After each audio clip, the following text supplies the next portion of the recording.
Olá, eu estou partindo o início dessa aula como sendo de termodinâmica, diagramas termodinâmicos. Na verdade, essa aula é uma continuação da aula anterior. É só para efeitos de gravação, a aula não ficar muito longa. É uma aula bem conceitual, essa aula anterior e essa que eu estou dando agora. Essas duas gravações são bem conceituais, são bem pesadas, assim, em termos de conteúdo, pesadas entre aspas, né? Em termos de conteúdo, porque é bastante informação. Na aula anterior, eu defini pressão, relacionando pressão com massa e velocidade e volume. Defini trabalho, relacionando trabalho com pressão e variação de volume. Defini energia cinética de um gás, chamei energia cinética como variação de energia interna e cheguei numa expressão que ela era 3 meios de nr delta T, relacionei energia cinética com temperatura. Defini uma lei para termodinâmica, que nós chamamos de primeira lei, que nada mais é do que a conservação de energia.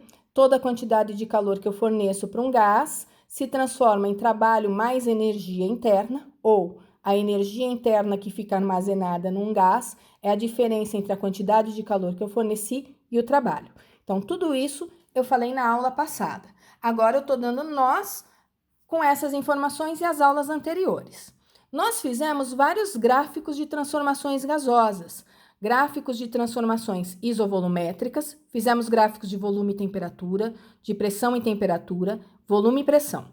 Fizemos nas transformações isobáricas os mesmos 3 gráficos e fizemos na transformação isotérmica os mesmos 3 gráficos e na transformação adiabática eu fiz apenas um gráfico que relacionava volume e pressão. Embora eu tenha relembrado aqui, nesse slide, que eu fiz vários gráficos, quando eu for trabalhar o estudo dos gases, quando eu estiver analisando o comportamento dos gases, um desses gráficos é o mais importante para nós, porque quando a gente fala em gráfico, algumas informações nós tiramos de um gráfico. Que informações são essas? Inclinação de reta, que pode significar alguma grandeza física, ou a área compreendida entre a reta ou a curva e um dos eixos. Sempre que eu calculo área num gráfico ou inclinação de uma reta, eu relaciono isso com grandezas físicas. Então, desses gráficos todos que eu tenho, quando eu pego um deles em especial, que é o gráfico que relaciona pressão e volume, eu consigo dele extrair informações sobre outra grandeza física. Então, eu vou trabalhar agora com um gráfico específico do estudo das transformações gasosas, que são os gráficos onde nós trabalhamos com pressão e volume. Nesse caso, eu peguei o gráfico mais simples que eu tenho para variação de pressão e volume, que é numa transformação onde a pressão permanece constante, isso é, o volume deixou de ser VA, passou a ser a VB, portanto, o volume aumentou, porém a pressão continuou sempre a mesma.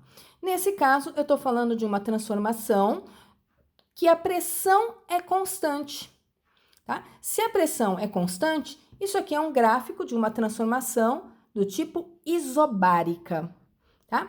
Por que eu quero esse gráfico mais simples da transformação isobárica? No caso da aula anterior, quando eu estava falando da transformação isobárica, eu pulei e falei para vocês, olha, essa transformação eu vou falar dela melhor na próxima aula, quando eu falei ali da primeira lei da termodinâmica, né? Exatamente porque na transformação isobárica, eu vou conseguir analisar o que essa área aqui significa fisicamente para nós nessa transformação. Se é válido para a transformação isobárica, vai ser válido para todas as outras transformações, porque afinal de contas eu estou falando em leis em física.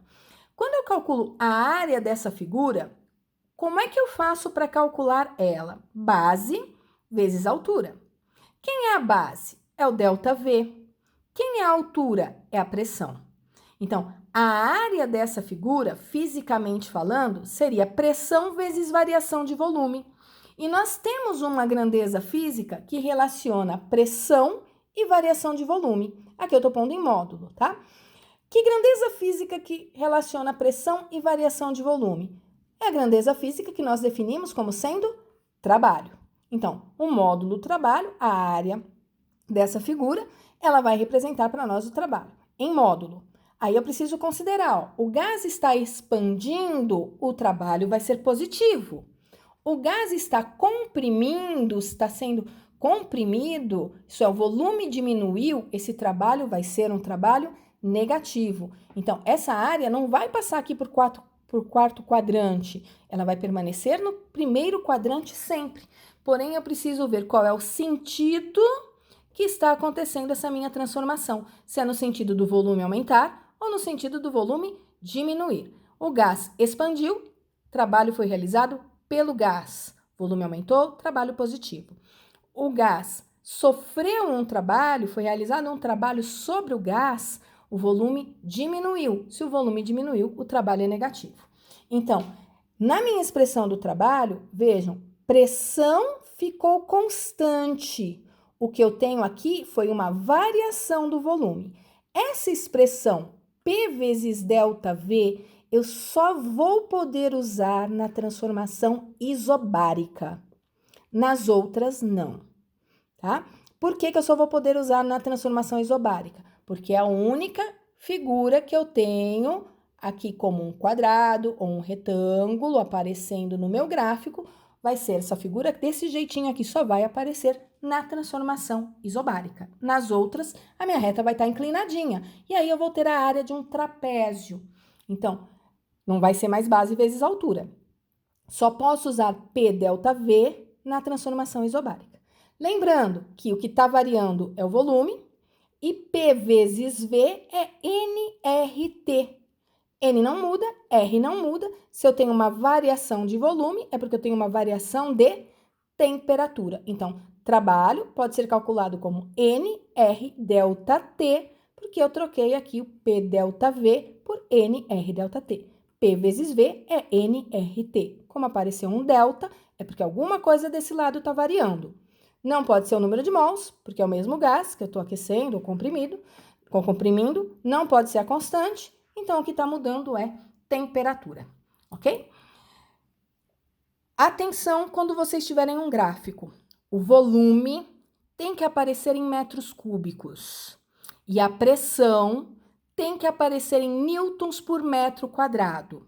Por quê? Porque somente se essas duas grandezas estiverem no sistema internacional é que o trabalho vai sair na unidade correta do sistema internacional, que é Joule.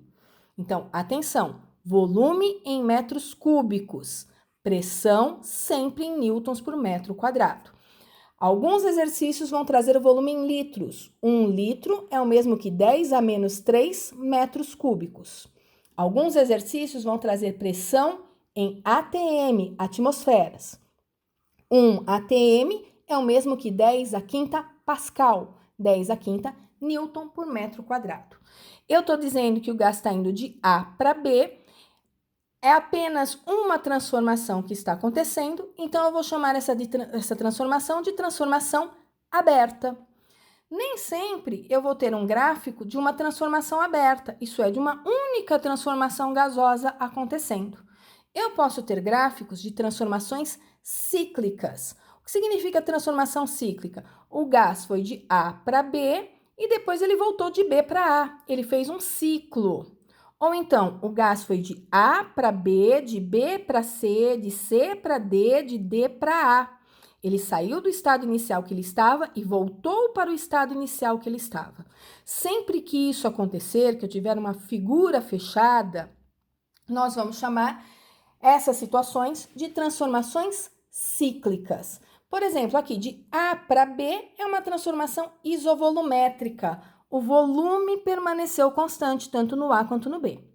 De B para C é isobárica, pressão permaneceu constante. De C para D voltou a ser isovolumétrica. De D para A voltou a ser isobárica. Então aqui eu tive 4 transformações acontecendo para esse gás.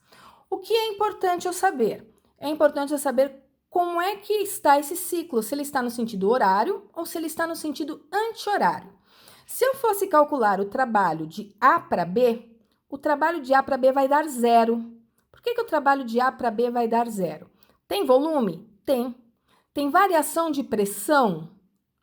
Tem.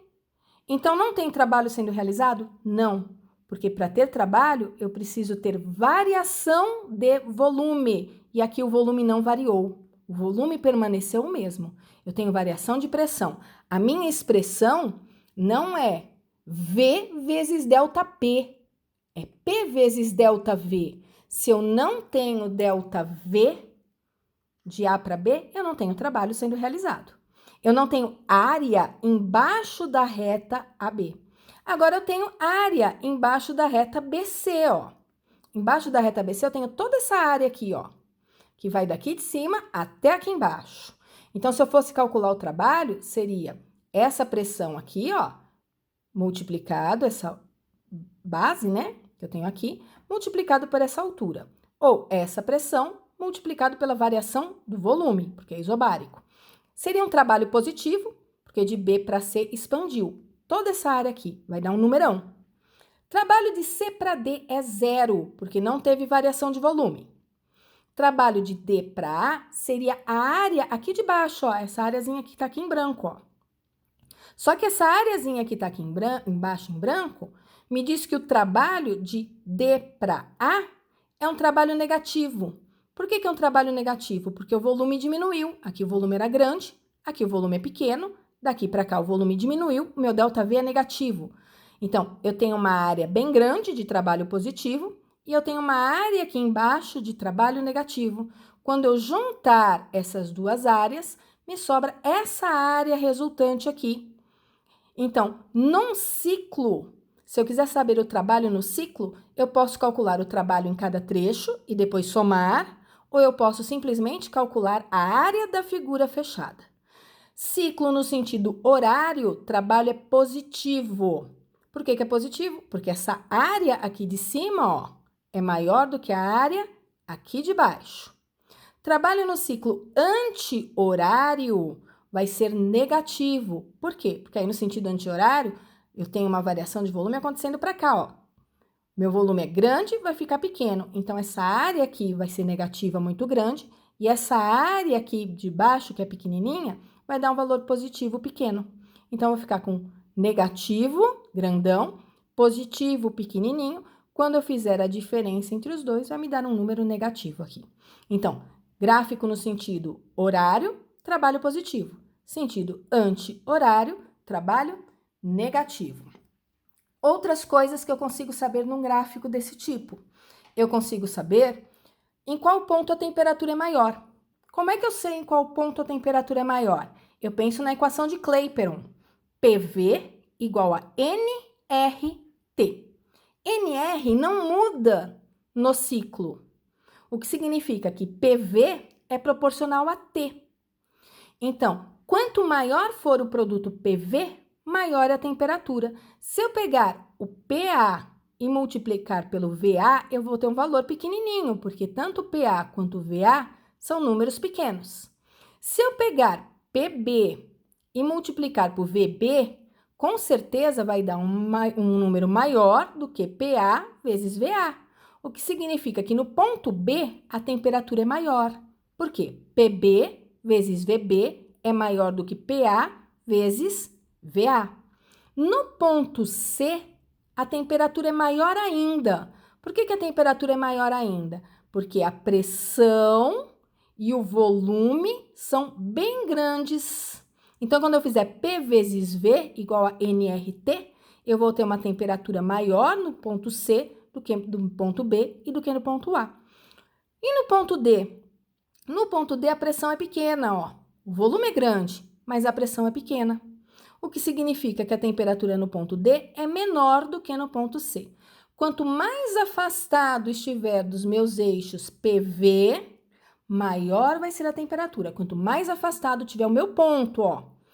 É o ponto que eu tô falando. Quanto mais afastado estiver esse ponto do eixo PV, maior a temperatura. Quanto mais próximo, menor a temperatura. De A para B, eu sei que a temperatura aumentou, porque a pressão aumentou. Se a temperatura aumentou, a energia cinética do gás aumentou. De B para C, o que aconteceu com a temperatura? Aumentou também, porque o produto PV no ponto B é menor do que o produto PV no ponto C, o que significa que teve uma variação de energia interna de B para C, que também é positiva, porque teve um aumento de temperatura. De C para D, a temperatura diminui, porque o produto aqui de P vezes V no ponto C é maior do que o produto de P vezes V no ponto D. Então, daqui para cá, a temperatura diminui. Se a temperatura diminui, a energia interna, a energia cinética do gás diminui também. De D para A, a temperatura diminuiu de novo. Por que ela diminuiu de novo? Porque o produto PV no ponto D, ele é maior do que o produto PV no ponto A. Estou usando PV igual a nRT. Então, daqui para cá a temperatura aumentou, daqui para cá a temperatura aumentou. Energia interna aumentou, energia interna aumentou. Daqui para cá, temperatura diminuiu, daqui para cá a temperatura diminuiu, energia interna diminuiu, energia interna diminuiu. Se ele voltou para o mesmo ponto, significa que ele saiu da temperatura A e voltou para a temperatura A, o que significa que no ciclo completo ele não teve variação de energia interna. O ΔU vale zero no ciclo completo. Tá? Aqui a energia era positiva, positiva, negativa, negativa. Quando eu somar todas as variações de energia, vendo que ele retornou para o ponto A variação de energia cinética do gás passou a ser zero. Então, olha, eu falei muita coisa importante aqui nessa tal de transformação cíclica, ok? Antes de terminar a aula, eu queria só pôr mais uma situação para vocês, que eu não fiz aqui no slide, mas se o meu gráfico for uma reta crescente, eu não vou usar a expressão P vezes ΔV para calcular trabalho.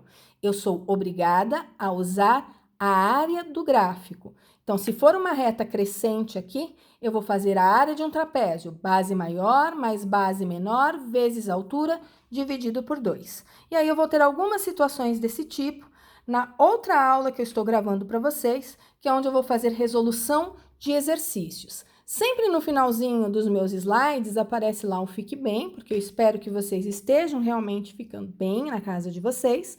E no meu último slide está sempre ali um resumo de tudo que eu falei na aula. E é esse resumo aqui que aparece sempre no final lá do meu último slide, depois do Fique Bem, no PowerPoint, que eu estou colocando ali como resumo no e-book de vocês. Então, no e-book, além de vocês terem todos os slides do PowerPoint, aparece sempre lá no e-book um resumo do que é importante vocês terem anotado no caderno.